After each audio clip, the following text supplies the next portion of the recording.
Medina की एक शांत शाम, धूप नरम हो चुकी है। वो शहर ईमान की रोशनी से जगमगा रहा है। सहाबाए किराम मस्जिद नबवी के अंदर बैठे हैं। उनके बीच मौजूद हैं पूरी मानवता के श्रेष्ठ इंसान, अल्लाह के प्रिय रसूल मोहम्मद सल्लल्लाहु अलैहि वसल्लम। वे सहाबा को शिक्षा दे रहे हैं, उनके सवालों के जवाब दे रहे हैं, उम्मह की जिम्मेदारी निभा रहे हैं। वे सिर्फ एक नबी नहीं हैं, वे नेता, न्यायाधीश, शिक्षक, सेनापति हैं। सारी जिम्मेदारियां उनके कंधों पर है।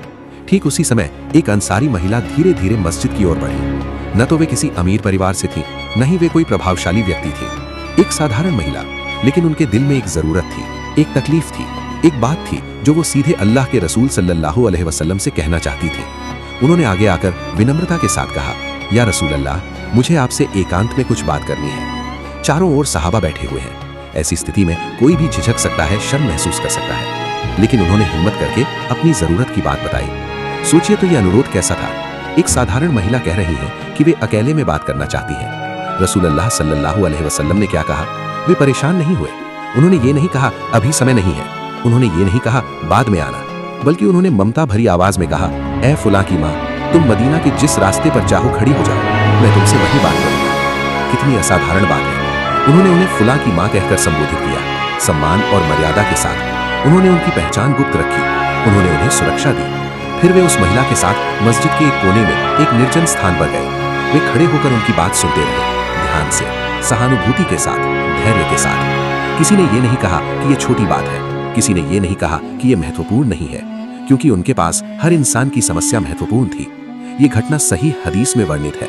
ये सिर्फ एक छोटी घटना नहीं है, ये नबी जी के चरित्र का एक उज्जवल प्रतिबिंब है।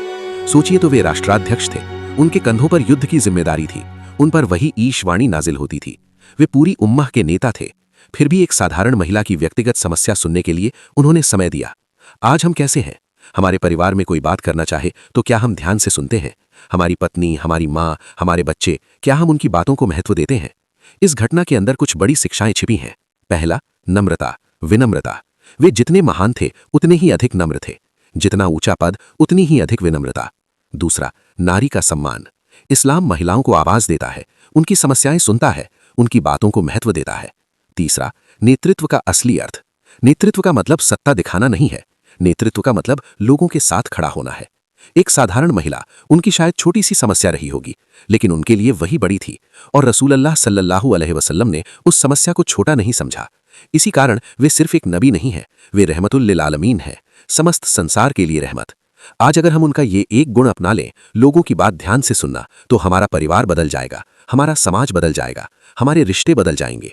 एक छोटी सी घटना, लेकिन